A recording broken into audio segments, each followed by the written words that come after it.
Lecture de la première lettre de Saint Pierre apôtre. Bien-aimés, sur le salut, les prophètes ont fait porter leurs interrogations et leurs recherches, eux qui ont prophétisé, pour annoncer la grâce qui vous est destinée. Ils cherchaient quel temps et quelles circonstances voulait indiquer l'Esprit du Christ, présent en eux, quand il attestait par avance les souffrances du Christ et la gloire qui s'ensuivrait. Il leur fut révélé que ce n'était pas pour eux-mêmes, mais pour vous, qu'ils étaient au service de ce message, annoncé maintenant par ceux qui vous ont évangélisés, dans l'Esprit Saint envoyé du ciel. Même des anges désirent se pencher pour scruter ce message. C'est pourquoi, après avoir disposé votre intelligence pour le service, restez sobre, mettez toute votre espérance dans la grâce que vous apporte la révélation de Jésus-Christ. Comme des enfants qui obéissent, cessez de vous conformer aux convoitises d'autrefois, quand vous étiez dans l'ignorance. Mais, à l'exemple du Dieu saint qui vous a appelés, devenez saints, vous aussi, dans toute votre conduite, puisqu'il est écrit « Vous serez saints, car moi, je suis saint. »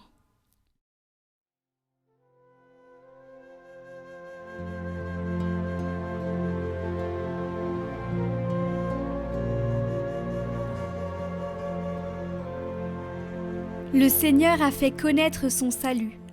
Chantez au Seigneur un chant nouveau, car il a fait des merveilles. Par son bras très saint, par sa main puissante, il s'est assuré la victoire. Le Seigneur a fait connaître sa victoire et révélé sa justice aux nations.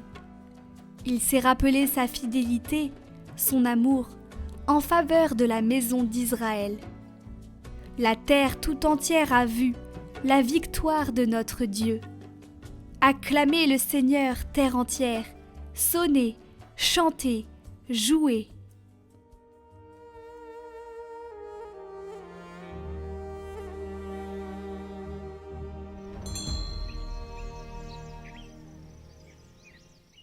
Évangile de Jésus-Christ selon saint Matthieu. En ce temps-là, Jésus disait à ses disciples : « Ce que vous faites pour devenir des justes, évitez de l'accomplir devant les hommes pour vous faire remarquer. Sinon, il n'y a pas de récompense pour vous auprès de votre Père qui est aux cieux. Ainsi, quand tu fais l'aumône, ne fais pas sonner la trompette devant toi, comme les hypocrites qui se donnent en spectacle dans les synagogues et dans les rues, pour obtenir la gloire qui vient des hommes. Amen, je vous le déclare, ceux-là ont reçu leur récompense. Mais toi, quand tu fais l'aumône, que ta main gauche ignore ce que fait ta main droite, afin que ton aumône reste dans le secret. Ton Père qui voit dans le secret te le rendra.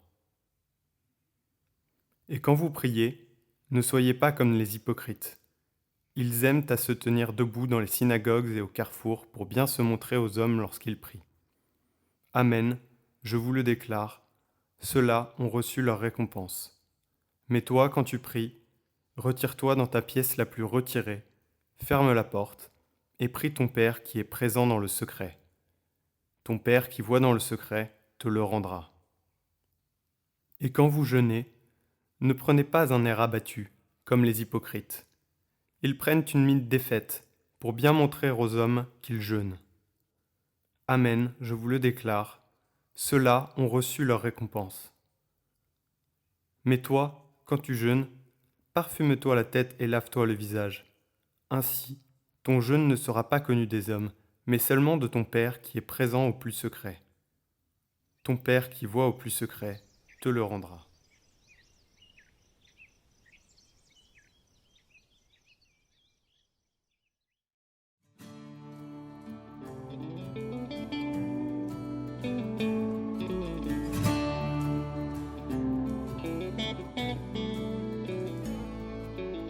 Sainte Catherine de Sienne a entendu Dieu lui dire à Pierre qui lui demandait « Maître, nous avons tout quitté pour l'amour de vous et nous vous avons servi. Que nous donnerez-vous en retour ?» Ma vérité, fit cette réponse. Je vous donnerai 100 pour 1, et vous posséderez la vie éternelle. » Comme s'il eût dit, « Pierre, tu as bien fait de tout quitter, c'était l'unique moyen de me suivre. En retour, moi, je te donnerai en cette vie 100 pour 1. » Quelle est donc, très chère fille, ce centuple que doit suivre encore la vie éternelle? Qu'entendait et que voulait dire ma vérité? Parlait-elle des biens temporels? Pas spécialement, bien que je les multiplie parfois au bénéfice de ceux qui se montrent généreux dans leurs aumônes. Et qu'est-ce donc? En tant le bien, celui qui donne sa volonté me donne une chose, sa volonté. Et moi, pour cette unique chose, je lui donne 100. Pourquoi ce nombre 100? Parce que 100 est le nombre parfait, auquel on ne peut rien ajouter, à moins de recommencer à compter par un premier. La charité, elle aussi, est la plus parfaite de toutes les vertus. L'on ne saurait s'élever à une vertu plus parfaite. Et l'on ne peut ajouter à sa perfection qu'en revenant à la connaissance de soi-même, pour recommencer une nouvelle centaine de mérites. Mais c'est toujours au nombre de 100 que l'on arrive et que l'on s'arrête.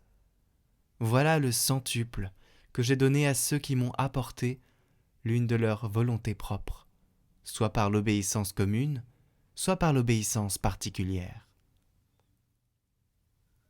C'est avec ce centuple que vous obtenez la vie éternelle. Ce centuple, c'est le feu de la divine charité. Et parce qu'ils ont reçu de moi ce centuple, ils sont dans une merveilleuse allégresse qui prend tout leur cœur.